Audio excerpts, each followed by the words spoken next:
Assalamualaikum warahmatullahi wabarakatuh.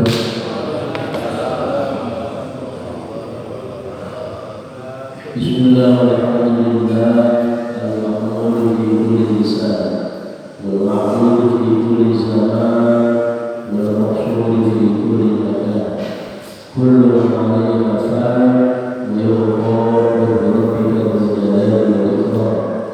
Wassalatu wassalamu ala sayyidina wa habibina wa syafi'ina wa qurrati a'yunina wa maulana nabiyyina Muhammadin wa ala alihi wa sahbihi wa sallam.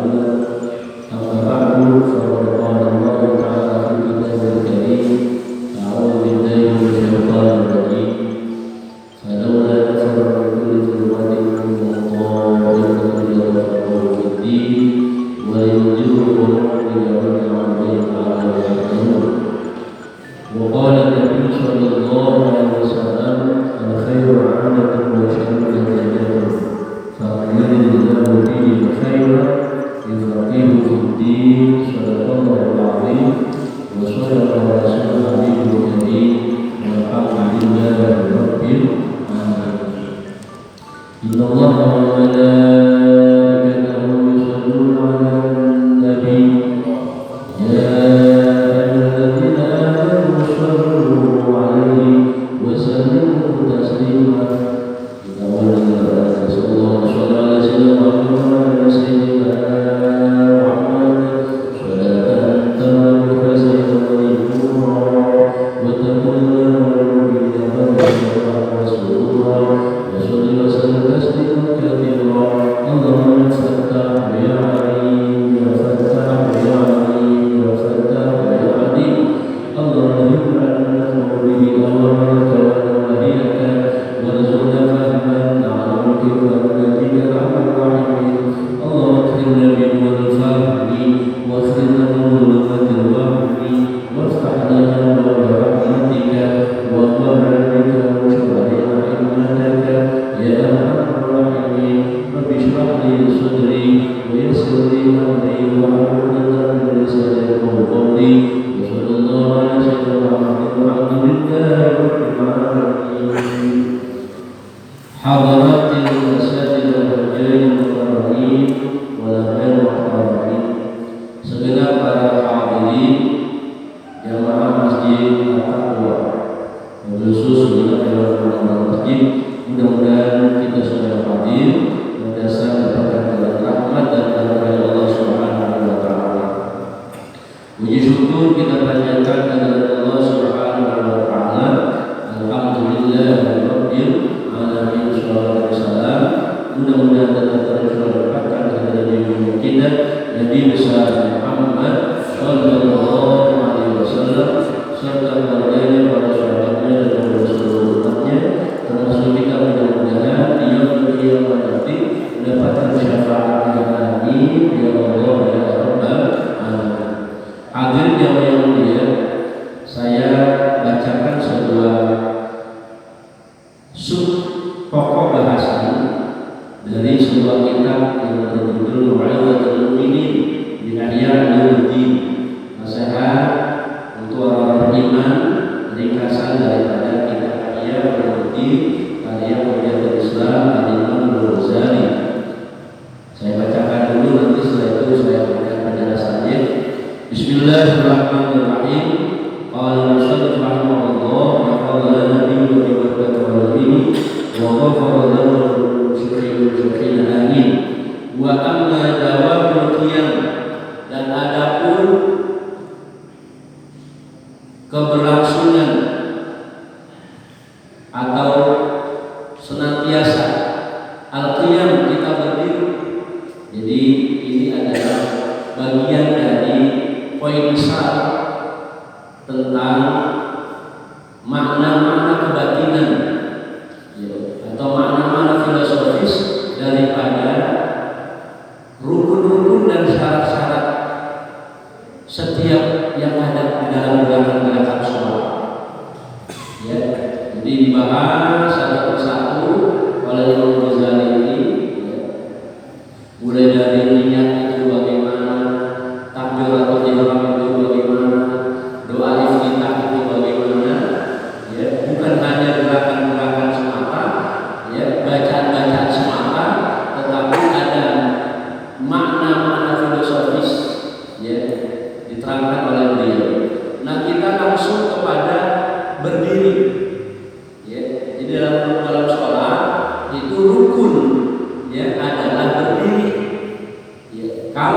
mampu boleh duduk, dan pahala tidak berkurang antara yang duduk maupun yang berdiri. Tapi kalau dalam sholat sunnah itu, kalaupun kita mampu berdiri, kita pengen duduk boleh, tapi pahala berkurang. Misalkan kita mau sholat qobliyah atau ba'diyah, ya, kita mampu berdiri tapi kita duduk boleh, tetapi pahala berkurang atau separuh. Tapi kalau sholat wajib, dia mampu berdiri, rukunnya ya berdiri, tidak boleh dia duduk. Itu. Tapi kalau dia nggak sanggup, kurang sehat, boleh dia duduk, tetapi pahala tetap sama dengan yang berdiri. Itu bedanya sholat wajib dan sholat sunnah. Itu rukun. Fa'innahu tanbihun ala iqamatil qalbi ma'allah azza wa jalla ala naqil hudur. Jadi berdirinya kita di dalam sholat ini merupakan sebuah peringatan atau perhatian, ya, atas iqamatul qalbi, tegaknya hati, ya, atas tegaknya hati bersama Allah Subhanahu wa ta'ala. Jadi kita mesti paham kenapa kita ini sholat ini rukunnya berdiri, dan kemudian juga disunahkan untuk berlama-lama berdiri. Ya, maknanya adalah dalam hidup ini, nanti penjelasannya lebih rinci lagi setelah selesai membaca kitab. Hidup ini harus hudurul qalbi, ada di dalam hati kita ini Allah Subhanahu wa ta'ala. Qala sallallahu alaihi wasallam, bersabda baginda Rasul, inna Allah azza wa jalla muqbilun 'alal musalli ma lam yaltafit. Kata baginda Rasul, sesungguhnya Allah Ta'ala muqbilun 'alal musalli, dia senantiasa menghadapi orang yang sholat. Jadi Bapak hadirin, Allah, kata baginda Rasul, muqbilun 'alal musalli, dia senantiasa menghadap kepada orang yang sholat. Malam yang tafik, selama orang yang sholat tidak menoleh, ya, tidak menoleh. Wa kama tajib harasatul ra'si wal 'aini an iltifat ila jihad, dan sebagaimana wajib menjaga kepala, maksudnya menjaga wajah dan mata dari menoleh, ya, dari menoleh ke arah kiblat, fakadzalika, maka begitu juga tajib harasatul sarri min al-iltifat, begitu juga sama wajibnya menjaga hati dari menoleh ila ghairi sholat, kepada selain sholat atau keluar sholat. Fa idza tafat ila ghairihi, maka apabila dia menoleh kepada di luar sholat, menoleh keluar sholat, ya, fa dzakarahu, maka kemudian dia mengingat bittila'illahi 'alaika, dia langsung ingat Allah Maha memantau, Allah Maha melihat. Penjelasannya barangkali cocok dalam surah Yasin, inna na'lamu ma yusirruna wa ma yu'linun.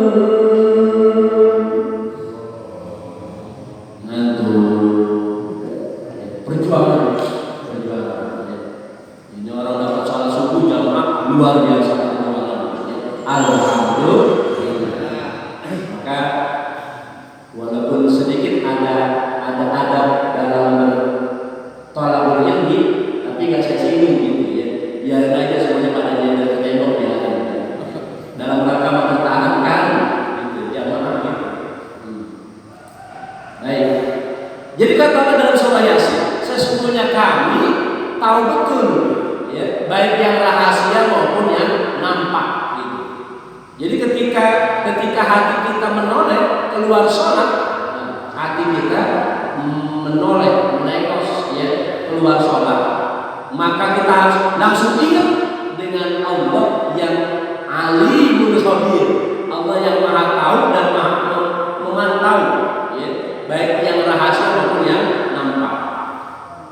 Wa bi khabri tahawun bil munadi ada waqtul munadi ya'uda ilaih, dan kita juga mesti ingat, ya, kita mesti ingat akan buruknya munajat kita. Kita mesti ingat buruknya, jeleknya kita dalam munajat kepada Allah, ya. Itu Ketika kita lalai ya, di dalam munajat kita kepada Allah, kenapa kita mesti ingat itu? Liyauda ini, supaya kita segera kembali ingat akan Allah. Wajib khusyuk dalam qalbi, dan kita dan harus segera khusyuk untuk hati kita. Ya. Fa inna salat sya'anul intifaq batinan wa zahiran kamratul khusyuk. Karena sesungguhnya bersih, ya. Karena sesungguhnya murni dari menoleh, ya, dari menoleh secara batin maupun zahir, lahiriah maupun batinnya, itu merupakan samaratul khusyuk, adalah buah dari kekhusyukan. Wa ma khashal batinu khashal zahir, dan sepanjang batin itu khusyuk, sepanjang batin kita khusyuk, maka dimungkinkan, dipastikan zahir kita juga khusyuk. Qala sallallahu alaihi wasallam, ya, dalam sebuah hadis diceritakan, wa qad ra'a rajulan musalliyan ya'badu billahi. Sekali waktu, ya, Rasulullah, menurut cerita para sahabat, Rasulullah pernah melihat ada orang sholat bermain-main dengan lihyahnya, dengan jenggotnya. Gitu. Dulu cuma ada jenggot, ya. Kalau sekarang ada anak-anak santri itu, dari pesantren itu suka bermain-main dengan pecinya, bermain-main dengan sarungnya. Sarungnya nggak apa-apa, tapi dibener-benerin. Ya. Kalau perempuan bermain-main dengan mukenanya, pokoknya macam-macam. Ya. Nah, amahana la wasyaqalbu. Nah, kata Imam Ghazali, ada pun persoalan ini, persoalan orang yang suka bermain-main di dalam sholatnya tadi. Andai kata hatinya khusyuk, la khasya'at jawarahu, maka dipastikan anggota tubuhnya juga akan khusyuk. Gitu. Jadi kalau hati kita khusyuk kepada Allah, maka dipastikan anggota tubuh kita juga khusyuk. Maka sholat itu terkenal dengan sempitnya. Kaidah fikih Imam Syafi'i yang mengatakan al-asya' idza waqa'a tas'a'. Ada beberapa amalan sifatnya sempit, tapi dia bisa menjadi luas. Maknanya apa? Sholat yang dibuka dengan takbiratul ihram. Takbir artinya takbir. Ihram itu batasan-batasan. Kayak orang haji itu pakai baju ihram. Ketika dipakai baju ihram, udah banyak pantangan. Nggak boleh ini, nggak boleh itu, nggak boleh ini, nggak boleh itu. Orang ihram. Sama juga dengan sholat, ketika dia sudah Allahu Akbar takbiratul ihram, maka mulai dari situ banyak pantangan-pantangan. Ya kan? Nggak boleh kemudian wajahnya melengos, matanya melengos, ya kan? Atau tangannya bergerak yang nggak ada kebutuhan. Tadi kata sahabat Nabi melihat ada yang bermain jenggot, ada yang bermain sorban misalkan, ya, bermain-main dalam artian sibuk, ya, sibuk dengan yang zahir tadi, yang di luar kebutuhan. Gitu. Tapi kata Imam Syafi'i, itu saat sholat yang sifatnya sempit bisa menjadi luas ketika ada hajat kebutuhan. Gitu. Ketika ada kebutuhan, boleh, ya, dia melakukan pergerakan di luar sholat. Gitu. Tapi semuanya bermula daripada khusyuknya hati. Jadi kalau hatinya khusyuk, insya Allah anggota tubuhnya yang lain itu khusyuk. Fa inna ra'iyata bihukmi ra'i. Karena sesungguhnya yang namanya ra'iyah. Ra'iyah itu artinya rakyat. Rakyat itu artinya anggota tubuh. Ini kehebatan bahasa Indonesia. Satu-satunya bahasa Arab yang masih dipertahankan di dalam bahasa sebuah negara. Ini Indonesia adalah bahasa atau kata-kata rakyat.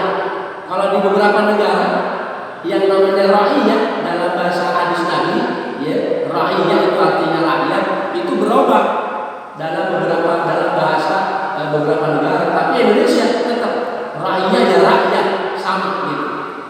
Nah, kata Imam Ghazali, fa inna ra'iyata bi hukmi ra'i, maka sesungguhnya namanya rakyat itu tergantung bagaimana ra'i pemimpinnya. Anggota tubuh itu tergantung bagaimana hatinya. Jadi anggota tubuh itu ra'inya, rakyat. Ra'i pemimpin itu adalah hatinya. Maka kemudian ada sebuah doa bagus untuk kita baca, ya, bunyi doanya Allahumma aslihil ra'i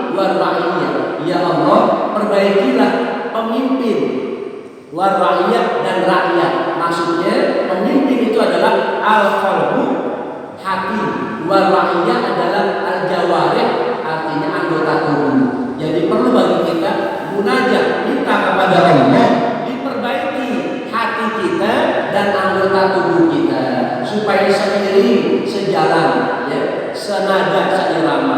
Jangan sampai kita termasuk orang yang kabura maqtan indallah, dosa besar di sisi Allah, antara hati dengan anggota tubuh enggak seirama gitu ya. Maka kita minta doa. Wa sallallahu alaihi wasallam Muhammadin wa ala alihi walhamdulillahirabbil alamin. Demikian satu poin dari poin-poin di dalam rangkaian sholat yang diterangkan oleh Imam Ghazali terkait dengan gerakan-gerakan yang sifatnya rukun ataupun syarat ataupun kesunahan-sunahan yang lainnya yang dimaknai dengan makna kebatinan atau makna filosofis ya di dalam implementasi kita dalam kehidupan kita sehari-hari. Nah, hadirin jamaah yang mulia, sebagaimana yang kita yakini dan kita ketahui, tugas utama kita ini kan adalah takwa. Ya, mudah-mudahan kita sebagai jamaah kita takwa. Ini diingatkan terus ya dengan nama mahdi kita. Ya, tidak ada yang kita lakukan dalam hidup ini kecuali tujuannya adalah takwa. Kayaknya baru 2 bulan atau menjelang 3 bulan kita baru saja menjadi alumni Ramadan yang tujuan akhirnya adalah la'allakum tattaqun, agar kita menjadi orang yang bertakwa. Apa itu takwa? Takwa itu artinya bagaimana kita berusaha memunculkan dari dalam hati kita rasa takut kepada Allah yang diwujudkan dalam bentuk imtithalu awamirillah wa ijtinabu nawahi, menjalankan seluruh perintah Allah dan menjauhi larangan-larangannya.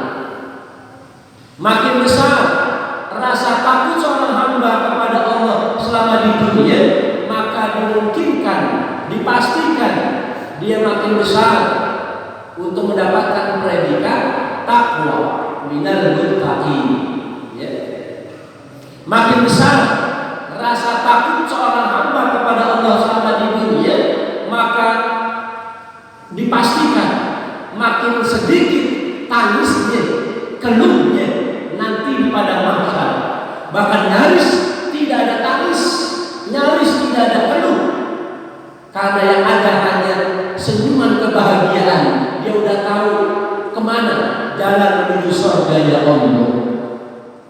Tapi sebaliknya makin tipis, makin sedikit, makin kecil rasa takut kita kepada Allah selama di dunia, maka dimungkinkan makin banyak tangisnya, keluhnya nanti di padang mahsyar. Maka dalam sebuah hadis Rasulullah mengilustrasikan orang yang selama di dunia takutnya kepada Allah tipis, ya, takutnya kepada Allah berkurang, maka nanti di padang mahsyar takutnya besar. Saking takutnya dia di padang mahsyar itu keluhnya membanjiri dirinya. Ada yang membanjiri dirinya sampai kedua mata kaki, ada sampai kedua lutut, ada sampai kepada pusatnya, ada sampai pundaknya.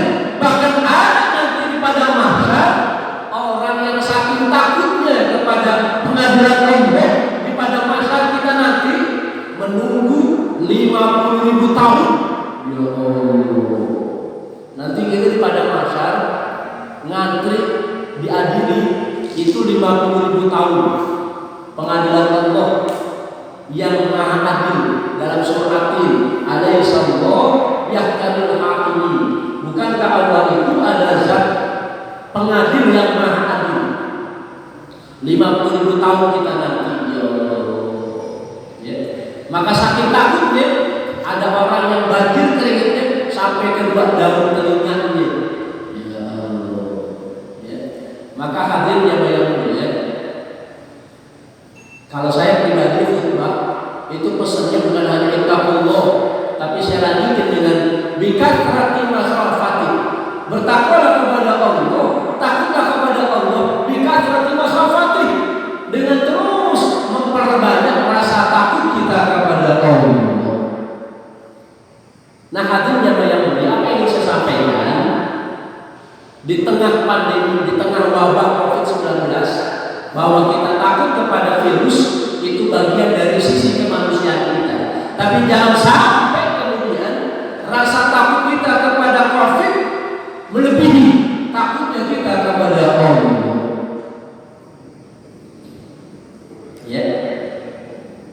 Tapi juga enggak berarti kita ini nantang virus itu, ya. Karena kita orang beriman, mudah-mudahan itu punya prinsip tidak takut mati, tapi juga tidak mau cari mati. Kita tidak takut mati, itu bagian daripada akidah kita Ahlussunnah wal Jamaah. Kullu nafsin dha'iqatul maut itu pasti. Kita tidak takut mati, tapi kita nggak boleh cari mati. Maka kemudian di tengah wabah begini, protokol kesehatan tetap kita jaga. Kita rajin cuci tangan, pakai masker, gitu kan.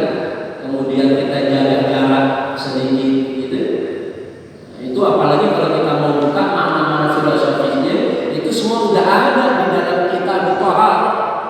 Di dalam syarat kita itu udah diajarin. Mau ngapa-ngapain cuci tangan, gitu, ya.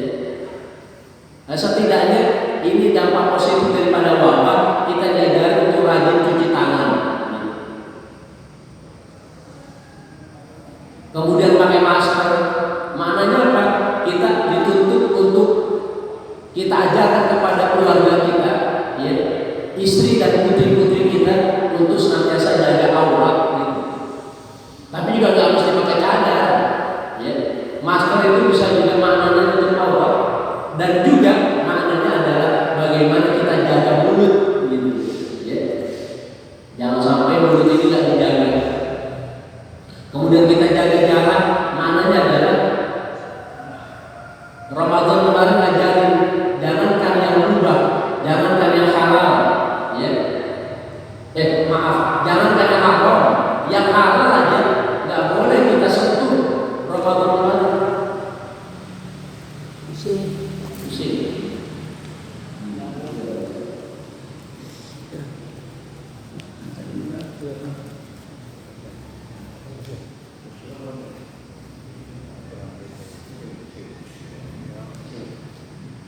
Jadi jangan yang haram, yang halal aja Ramadan kemarin kita nggak sembarangan, gitu.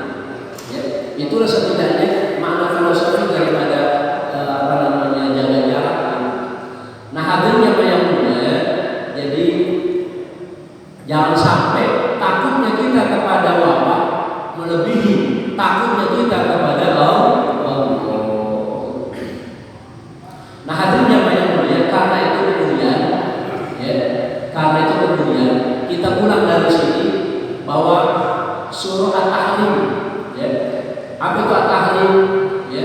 Di dalam surah At-Tahrim ayat yang ke-6 kalau tidak salah, Allah Subhanahu wa taala berfirman, "Ya ayyuhalladzina amanu taqullah."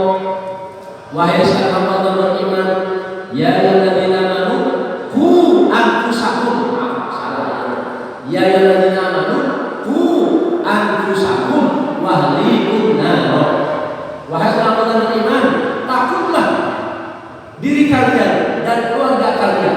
Maknanya takut adalah peliharalah, jagalah diri kalian dan keluarga kalian an-naro, dari bukan an-naro saja dalam kata, ya, dari siksa neraka. Bagaimana siksa neraka? Wa quduhan nasul hijarah, bahan bakar dari manusia dan bebatuan. Alaiha malaikatun ghiladun syidadun la ya'sunallah. Di dalam siksa neraka itu ada malaikat, ya, malaikat yang terkenal dengan sadis, bengis, ya, kasar, galak, yang nggak pernah menentang perintah Allah dan dia senantiasa menjalankan perintah-perintah Allah, ya. Dikenal dengan malaikat Zabaniyah. Dalam surah Al-Mudaththir dikatakan alaiha tis'at asyar. Jumlah malaikatnya itu ada 19, ya. Di neraka jahanam ada 19 malaikat.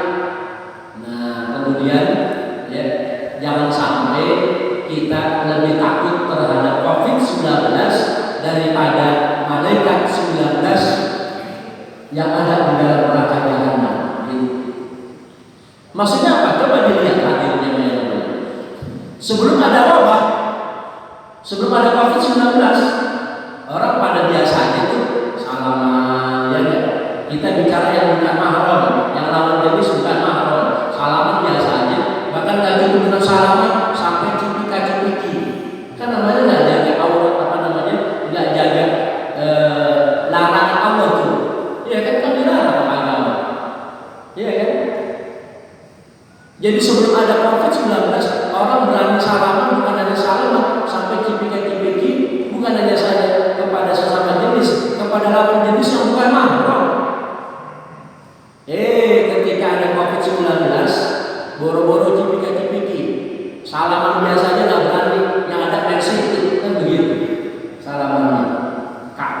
dengan COVID-19. Padahal sebelum ada COVID-19 kita udah dilarang. At-Tahrim ayat 6 tadi, gitu kan? Kita disuruh jaga diri dan keluarga kita, jangan gampang bersentuhan dengan makan dulu. Jadi sebelum ada COVID-19 kita berani, ketika ada COVID-19 kita takut. Jadi itu maknanya apa? Lebih takut dengan ancaman COVID-19 ketimbang takut dengan ancaman Allah. Kalau kita melanggar aturannya bisa masuk neraka jahanam yang di dalamnya ada 19 malaikat zabaniyah. Nah, hadirin jamaah yang mulia, karena itu kemudian alhamdulillah pemerintah kita ya yang senantiasa pastinya berkonsultasi dengan para ulama kita, kemudian muncul yang namanya the new era, the new era, apa namanya, new normal maksud saya, ya. New normal ini adalah langkah yang diambil oleh pemerintah. Oleh karena kita memang harus tetap bergerak, gitu. Kita harus bergerak. Kalau tidak bergerak, ekonomi kita ini makin terpuruk. Hampir setiap negara ekonominya hancur. Timor Leste udah divonis menjadi negara terkismin di dunia. Harta kekayaannya udah digadaikan untuk mengatasi COVID-19. Apalagi negara-negara yang tidak ada sumber daya alamnya, ya. Modal Singapura juga turun drastis, ya. Nah, kita mesti bergerak. Langkah yang diambil oleh pemerintah adalah melakukan sistem new normal. Artinya apa? Artinya hadirin yang mulia, melalui para ulama kita, pemerintah mengambil keputusan kita harus bergerak. Maknanya apa? Sudahlah, masalah wabah kita serahkan sepenuhnya kepada Allah. Nah, ini yang betul nih, gitu. Maka kemudian setelah hadir bawa pulang At-Tahrim ayat 6 tadi, berikutnya silakan bawa pulang 4 surah yang berurutan yang ada di dalam juz Amma. Pertama Al-Fil, kedua Quraisy, 3 Al-Ma'un, 4 Al-Kautsar. New normal ini diberlakukan oleh pemerintah adalah untuk menjalankan daripada himbauan para ulama kita bahwa sudahlah masalah wabah COVID-19 ini serahkan kepada Allah dengan tetap menjaga protokol kesehatan. Artinya apa? Kita berharap dari keberkahan surah Al-Fil Allah turunkan bala tentaranya, Allah turunkan tangan-tangan kekuasaannya, menghancurkan pasukan bergajah Raja Abraha yang ingin menghancurkan Ka'bah yang mulia. Sama dengan sekarang, wabah COVID-19 hampir Ka'bah ditinggalkan oleh umatnya. Dan yang pastinya Ka'bah tidak dikunjungi oleh kita orang Indonesia karena pemerintah memutuskan tidak ada haji. Kalau begini adanya sudah serahkan kepada Allah. Karena itu kemudian sunnah kita perbanyak baca surah Al-Fil. Apalagi kalau hadirin qobliyah subuh itu bagusnya 2 rakaat bacaannya Alam Nasr dan Alam Tar. 2 surah Alam namanya. Siapa yang baca 2 surah Alam dan Alam, maka mudah-mudahan seharian penuh ya dia dihindarkan dari segala macam bentuk bencana. Kalaupun ada, ya kerikil-kerikil kehidupan wajar gitu. Ya. Alam wa alam, ini sunnah. Ya. Jadi hadirin, kita perbanyak baca surah Al-Baqarah ya, dengan harapan ini wabah biar tangan Allah yang turun. Gitu. Lah coba mohon maaf, kalau bukan karena izin Allah, mohon maaf, itu mafia kesehatan gak bakal terungkap.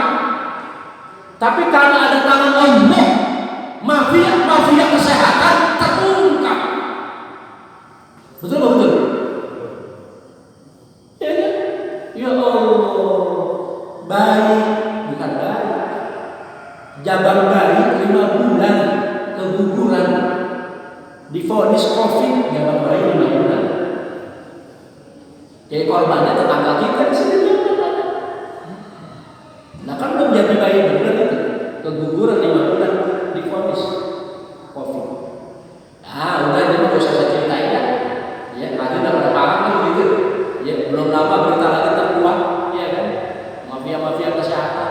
Ini kan namanya bener apa yang diceramakan oleh sebagian para dai gitu. Kalau lagi takziah kan begitu, ya bahwa orang hidup butuh orang mati pasti. Tapi jangan lupa orang hidup pun butuh dengan orang mati, gitu. Apa buktinya? Nah, iya tukang gali kubur kan butuh orang mati. Nah, coba kalau nggak ada mati, nggak ada objek, ya kan? Nggak ada kerjaan di gua kan gitu. Nah kalau hadirin tahu apa yang dibaca doa sama tukang gali kubur, mohon maaf nih kalau ada tukang gali kubur, dia tiap malam doa tahajud, emang yang dibaca apa doanya? Ya Allah, tambahkan rezekiku ya Allah. Tadi pagi cuma 3 lubang, besok bikin Allah 10 lubang. Artinya betul, matiin lagi ya Allah.